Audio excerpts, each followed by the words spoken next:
Yes, rero nibwo mu mwanya ushize nibwo hari hamaze akanya bamaze gutangaza ko amanota ya pirimeri agomba kujya hanze byihutirwa nyine ku bijyanye n'ibizamini bakoze, mbese nyine amanota bakaba bayashyira hanze, bigasa nkaho noneho birangiye nyine abanyeshuri bo muri pirimeri bakaba bareba amanota yabo, mbese nyine bakanayabwirwa muri rusange. Rero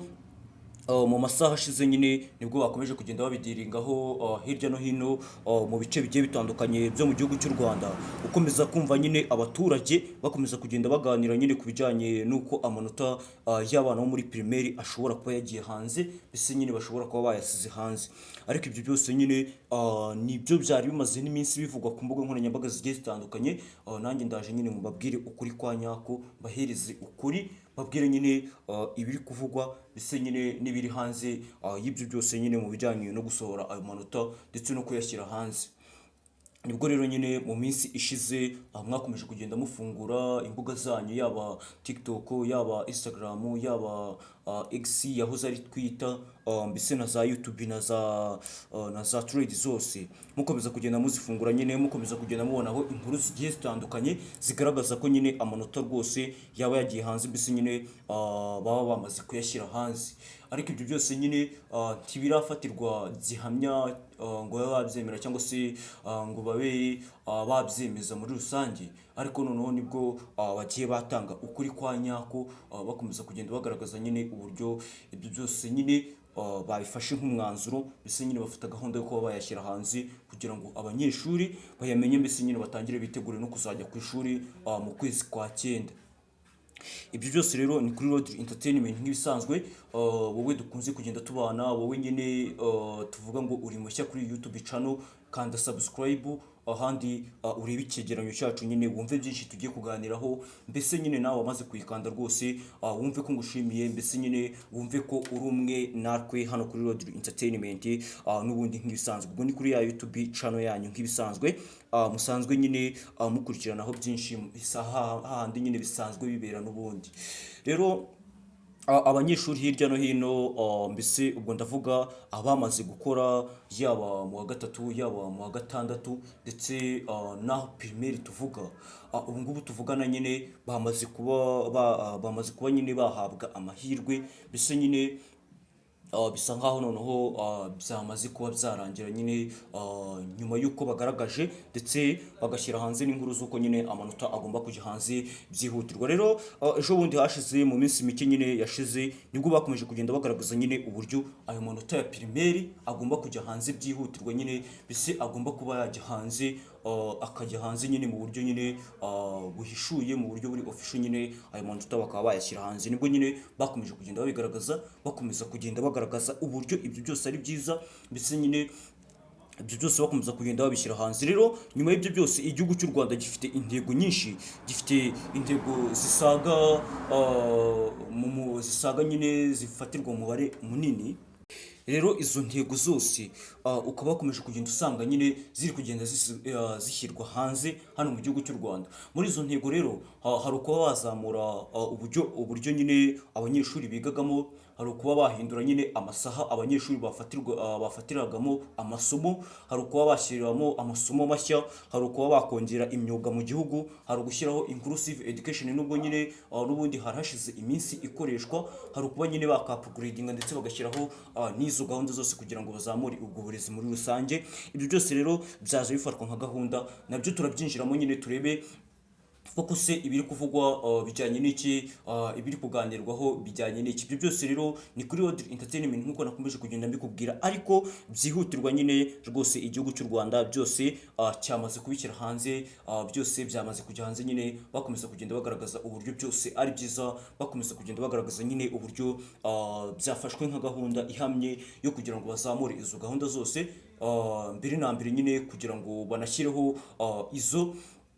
gahunda, mbese kugira ngo nyine zibe upgraded, zitangire zikoreshwa noneho mu gihugu hose, zitangire noneho zigerweho nyine zishyirwe mu bikorwa, mbese zitangire zikoreshwe nk'uko byari byafashwe nka gahunda ya leta n'ubundi nk'ibisanzwe. Rero mu gihugu cy'u Rwanda harakomeza kugenda haganirwaho byinshi mu bijyanye n'ayo manota y'abanyeshuri. Ubwo nyine hari hashize umwanya bakomeza kugenda baganira ku bijyanye n'uburyo nyine ayo manota agiye kuba yajya hanze, bakomeza kugenda bagaragaza nyine uburyo amanota ya pirimeri rwose agomba kuba yajya hanze, mbese nyine bakaba batangira kwitegura ibijyanye n'umwaka mushya ubwo ni 2025 2026.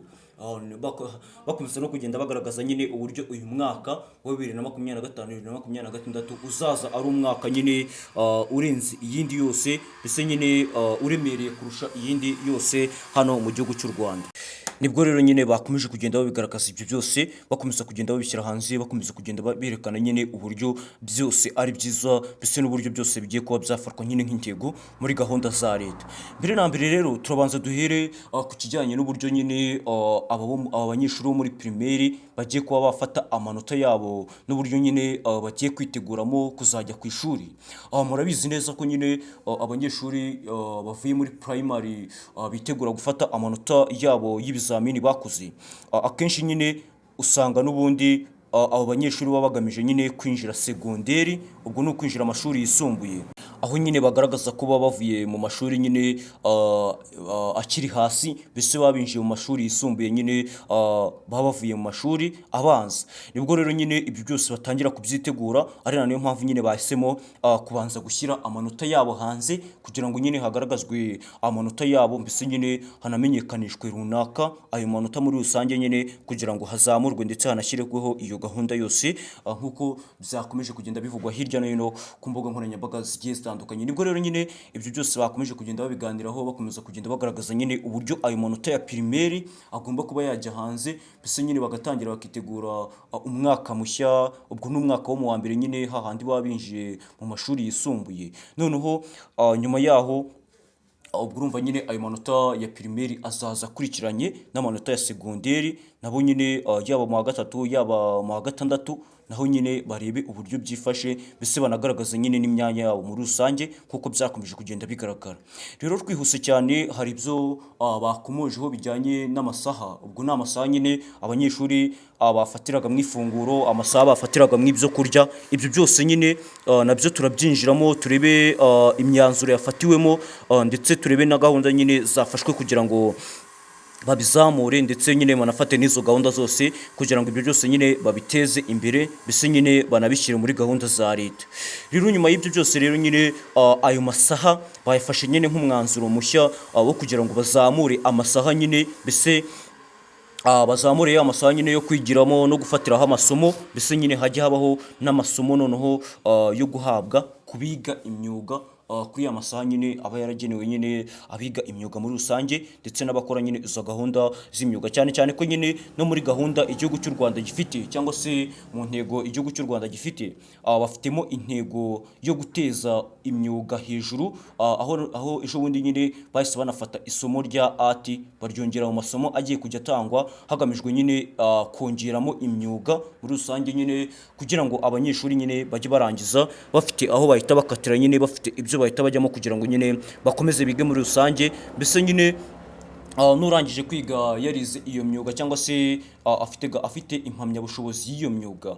ntahite yicara ahubwo ahita akomeza kwiga nyine muri rusange kuko bakomeje kugenda babigaragaza. Nibwo rero nyine izo gahunda zose bazifashe nk'intego, mbese babishyira hanze nyine barabigaragaza kugira ngo bijye muri leta y'u Rwanda. Mbese uko bakomeje kugenda banabikomozaho, bakomeje kugenda bagaragaza ko nyine izo gahunda zose kugira ngo zibe zajya ku murongo cyangwa se zibe zafatwa nka gahunda y'igihugu muri rusange, bakomeje kugenda bagaragaza ko nyine rwose ari intego nshya u Rwanda rwihaye mu bijyanye no kugaragariza amahanga ko nyine hari byinshi rwagezeho, ndetse hari byinshi nyine ruteganya kugeraho mu myaka iri imbere cyane. Bakomeza kugenda bagaragaza nyine n'ibikorwa remezo bizaba byarubatswe, bizaba byarasizwe mu bikorwa. Ibyo byose nyine bakomeza kugenda bagaragaza uburyo ari intego ndetse ari na gahunda y'igihugu cy'u Rwanda hano mu Rwanda hose. Nibwo rero nyine bafashe izo gahunda zose. Rero nyuma yo kongeramo ayo masomo, nyuma yo gufata intego yo gushyiramo ayo masomo yose, bavuze ko intego ihari ari yo kuzamura nyine imyuga muri rusange no gushyiraho iyo myuga igafatwa na bose hano mu gihugu cy'u Rwanda, ubwo nyine yaba mu combination agiye atandukanye, yaba mu mashuri yisumbuye nyine, ubwo ndavuga Olivo, ubwo ni uguhera S1 kugeza S3, nibwo nyine bahise bakomeza kugenda bagaragaza nyine uburyo naho hagomba kuba hakiyongeramo imyuga, mbese izo gahunda zose zigafatwa noneho nk'intego nyine y'igihugu cy'u Rwanda kugira ngo bazamure, kugira ngo banashyireho izo gahunda zose. Rero ni byinshi cyane nyine twagombaga kuganiraho ku bijyanye n'aya manota, ku bijyanye n'izi gahunda zose. Niyo mpamvu nanjye nahita nkubwira ati komeza ubane natwe kuri Road Entertainment kugira ngo tujye tubana mu biganiro byinshi cyane bya buri munsi bigiye bitandukanye, ariko tutirengagije ko mu kandi kanya hari byinshi cyane tugiye gukomeza, hari byinshi cyane tugiye kuganiraho nyine bijyanye n'ubundi n'amanota hano mu gihugu cy'u Rwanda. Wowe ushaka gukurikirana ibyayo cyangwa se ushaka gukurikirana education hano mu gihugu cy'u Rwanda, komeza ubane natwe kuri Road Entertainment. Nkomeze kugenda nkwifuriza ibihe byiza aho uherereye hose hano mu gihugu cy'u Rwanda. Ciao ciao.